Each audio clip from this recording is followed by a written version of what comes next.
So we're very, very nearly out of time. One thing I would love to cram in before the end is to go around the room and have people briefly say if they have an idea that they want to build onto a VNS, if they have a cool idea for the future of VNS that we haven't covered, just briefly tell us what it is. Sorry? So I have this fun idea, and I like this is one of the things that's a really useless idea. No, it's I like to keep stuff fun, and so I have the TLD Sweener.e. And basically, what I'm going to do is create a token that you can buy, and you will have your name Sweener.e. And basically, this token, I'm going to make a site like a front end little thing that basically, based on your amount of tokens and compared to all of the other token holders, will give you a little display of how big your wiener is. That makes sense. And honestly, I think people will use it. Yeah, they want a bigger wiener for sure. There's a maximum size. Like, So we were maximum size is the discussing, total supply of crypto. we were discussing whether. especially in the crypto space. I think it should be normalized by a Vitalik. Like, he has the maximum. The thing I like about this proposal is everybody's a wiener. Yeah, I Okay, that's fun. Yeah, that's cool. So I want to build a single page app that has a small campfire on it, and every time the burn address proceeds, the campfire gets a little bit. Yeah. For a while. Like, But yeah, it eventually burns back down. so like a exponential decay type Yeah. thing. So half-life, you're really wait to fuel. It'll burn out too. It gets bigger and then burn out. Don't let the campfire go out.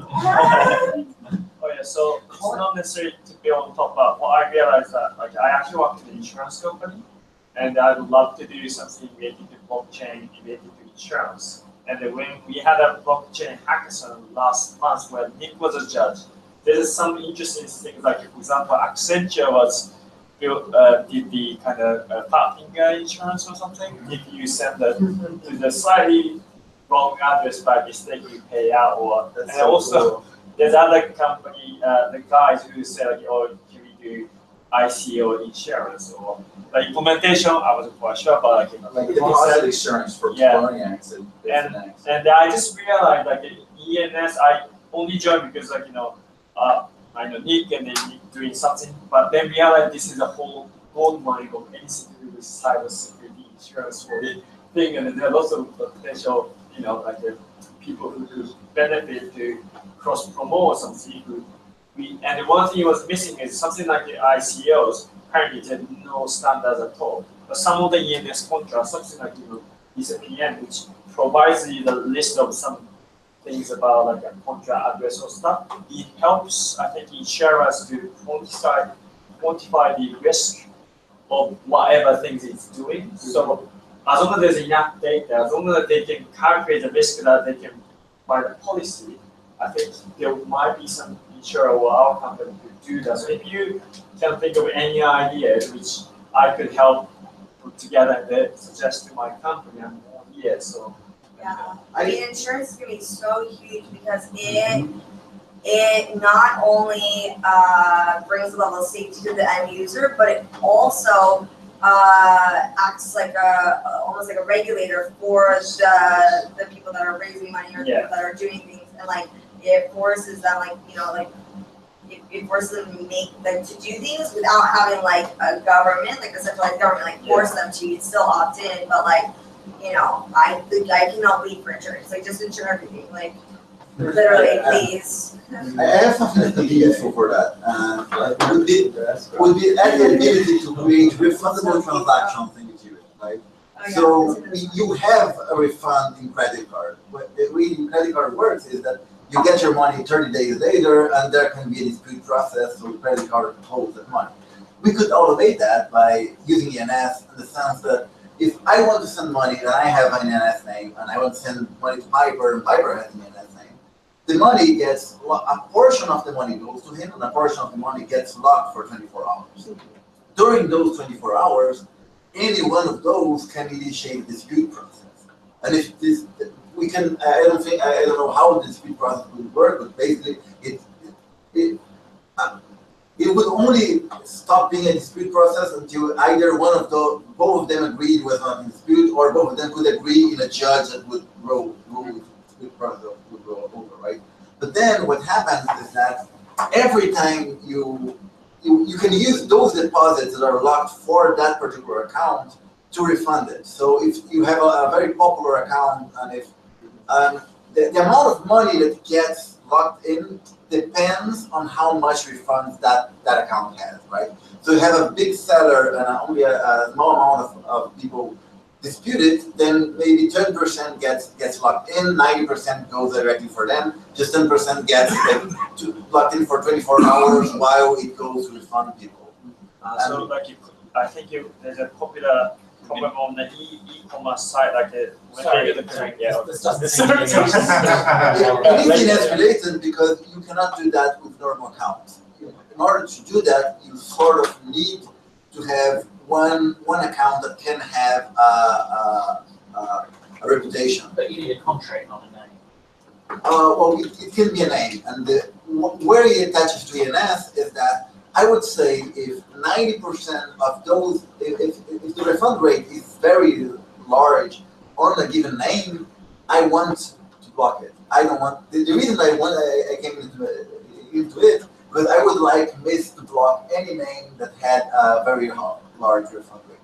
So that's how I got into ENS. Who's next? I have ideas.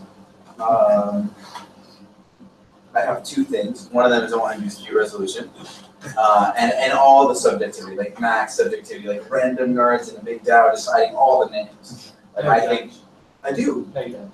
I'm not. I do. No. That's why And I the other thing I want to do is I want to make a foundation for burned ether that like tries to lobby for people's burned ether because we're going to spend it for good. So you make a mechanism and you burn ether. Consider donation of the foundation for burned ether. So you're kind of the exact opposite of Jeff, because Jeff built something on the Great idea. Yeah, because I think it's actually a problem that I face. This is a problem I face in lots of mechanisms, right? Burning is a great thing. No one ever knows what to do with money. We want to find public good with it, right? Because if we finally have a public good that generates lots of cash, we don't know what to do with it. I mean, on the other hand, we have all these public goods that like, we can't solve because they cost too much cash. It's kind of a nice, natural way, right? It's like probably the only thing I've ever found in my individual game theory that like addresses the public good thing without like assuming that some players are big enough to benefit disproportionately from public goods. I think a better idea would be if you made them for Ethereum dev grants. So the foundation can't actually spend the burnt money on itself. Well, again, rolling them on. So I agree, but basically, so far all I know is that it's going to be spent on public goods. The dev grants are a public good. There may be others. like bug grants, do public grants, Yeah. death grants, Yeah. not death grants, just regular grants. Okay. Recognition incentive. Well, okay, I did this presentation in Japan about a month ago, but I don't know if people realize this or not. I'm not sure, but before ENS, all the entity of consensus was number, only number, ledger number. But with ENS, we start using text language on the blockchain. It's a very big change. And when I come to London, I saw the shelter into the, shelter. Ghost into the, yeah, Ghost into the movie twice in Japanese and English. And the Motoko 誰でしたっけね? Motoko じゃなくてthe previous cyborgs and Motoko, I saw that the cyborg before the Motoko is in the meeting like this, and each brain is collecting, right? Well, those who saw that movie remember that, but well, the country, the AI or the technology is well linked between the machine and one human, and the shepherd. Both things that is based on that kind of theory or imagination. With blockchain, our brain directly connected with, or the desire with number connected with money right now, but with text on the blockchain, our much rich imagination, rich thought can be connected directly with the brain. So, but it. So what's your idea? Yeah, so it's great,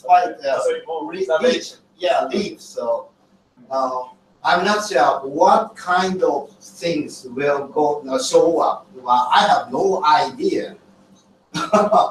Okay. First off, I want to thank Nick for inviting me out here, and to all of you for helping me get somewhat up to speed on all of this stuff. And I think I'm going to go back to the DNS world and think about proposing a new resource record to map to resources on the blockchain.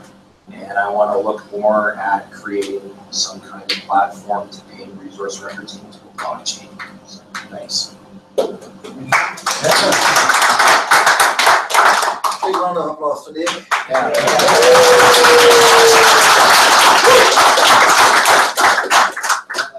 We may have more ideas, though, yeah. One thing I was wondering is how much are we expecting people to do ICOs for names? Like create assets, go into a contract, create assets, sell those like an ICO, which I'm sure everybody looks at. And then people own a piece of the name and get paid dividends when money comes into that address. That's fine. And that could alter the economics and game theory. That would be on the, if the owner of the TLD decided that they wanted to do that. Like basically they could be like, I'm just keeping all the money. Or they could be like, oh, yeah, you could. But you would decide that based on when you own it and decide to give away your subdomains. Yeah, but what the thing is that you can automate all that. You can make a contract that owns an ENS name, and then that name can ICO itself and have the shareholders decide where the money goes to and everything like that. I would just say don't use the word, I wouldn't use the word dividends ever. Personally, besides that, distribution. It's not dividend, you share the revenue instead of the profit. It's the word unlicensed security. I think it's. Don't say that. If you're giving them dividends, that's really what it is. So I want to make it really easy for people to register subdomains. One click, a nominal amount of ether in order to discourage people just taking them all. That'd be great. Some level of security about what's going to happen to your domain. And ideally set the whole thing up so that the interface for users is just a big web page with a text box in the middle. You type your name, you hit the extension, you hit go, and you're done. And then an interface for people who have cool name extensions that they want to, make some money off by selling the subdomains to just enter their name and then go commit and then send it to this thing and get back a share. And if you want to go really wild, you can tokenize ownership of the domain and everybody gets a share of the profits and it's unlicensed. And you're popping yourself. and you just eliminated everyone in the US. And hopefully your TLD is not your personal name. That's it, yeah. What do you have to call them to tokens or? You have to. Valueless Okay, tokens. so the main thing is like don't ever have something pay out on a ongoing basis. Like anytime something pays out, whether you call it a dividend or revenue sharing or whatever, like that becomes a security very quickly. So you just don't talk about that at all.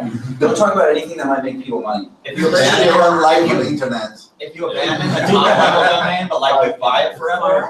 So so you buy the domain forever, and the person who owns that initially, it's like this contract is now to anyone that buys it is gonna give it to everybody equally, and then they leave. Right, that's what the DAO was kind of trying to do, was be this autonomous thing, right? Like this autonomous thing that ran on itself and nobody was in control of it. But it turned out that it didn't, there were still people that were responsible. I want to see if there's any other ideas. Yeah, I'll just do one of those pie in the sky ones. Like I want to see EPM go even further and just be like trustworthy distribution of software in general. Like we don't, it could be like baked into hardware at some point. You could have like, I mean, if you had a Ethereum client or whatever, you just, download Ubuntu.eth or something and maybe get going. Yes. I have a very quick one. I would like to, based on this discussion of yours, I'm reconsidering I'd like to go to the register app and add there an easy, like, instant buy button for own domains, where owners could set the price for their domains and anyone could just click there and would, like, Do you want to have a secondary market to the yeah, register? but there are secondary markets. And maybe even include in there a referral fee. So whoever is the website who's getting that gets like 1% of the sale. So if Taylor adds the same button, she gets 1%. If we add the same button, that's And then it would be easier not to burn any money. You could literally just be like, you're paying for this and you're paying us. Yeah. That's Okay, who else? I'm doing a Wolfram Alpha article. So a Wolfram Alpha, they have this big thing called the Wolfram data repository for just stuff. Facts. Yeah, it's facts. And I'm like, oh, okay, wouldn't it be nice if we could oracleize all that? There's a mild concern that it does have it for people being living or dead, and so we might want to Time to live. we might want to not include that, but I like the others. Right, we have time for one more, so I'm now accepting bids for the opportunity. So, one more, anyone? Nobody over this side said very much. Well, I want to do the username thing, but. Yeah, same thing. That was. I kind of have one that I've been working on with Jordi from the White Hat, and it's a bit geeky. I won't go into many details. But using the reverse ENS registry to kind of solve the EIP 165. That is the Zoom introspection interface for contracts. So basically, your contract or your address would register itself in the resolve in the reverse registrar, and then kind of have like token interface dot your address dot reverse dot ATTR, and then say what address knows how to implement that interface for you. So imagine like you're multi-sig, like you want to be able to receive ERC223 tokens. So you could say, okay, then I'm gonna receive this kind of tokens in this other address. You're the only one that can do that. It's kind of like also like an upgrade mechanism for contracts and extendability. Like it has a lot of open challenges. It's EIP 672. Memorize that. Right, well, that time has come. A few closing remarks. Please submit and vote on the proposals at bit.ly/ENS Lunio. Actually, sorry. bit.ly/ENS-decisions. I forgot to read the page. And I'd really like to have some concrete statements we can make about what all or most of us agree on. So if you see something there that you think, if you don't see something there that you do think we came to consensus on, please add it, and please state if we agree on them or not. If you're going to write a blog post or a summary or anything, please email it to me so I can include it in any summary post I write about the workshop. I'm going to be editing and uploading the videos too. I'm going to be in Canada for the next 10 days, so I may be delayed a little. If you're interested in joining the DNS on ENS working group, again, please email me. And finally, not welcome. Finally, I want to thank again everybody who made this possible. Our sponsors, Status, Bancor, Paragon, CryptoCompare, and King's College, who gave us this venue. And most importantly, all of you guys for turning up and making this a really excellent workshop, I think. So thank you very much.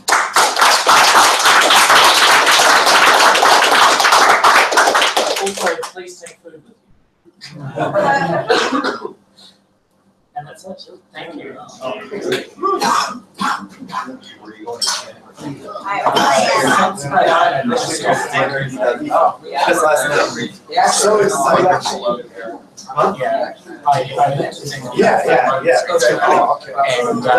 I have a very good friend from there, and I'm going to visit him and his kids for the first time in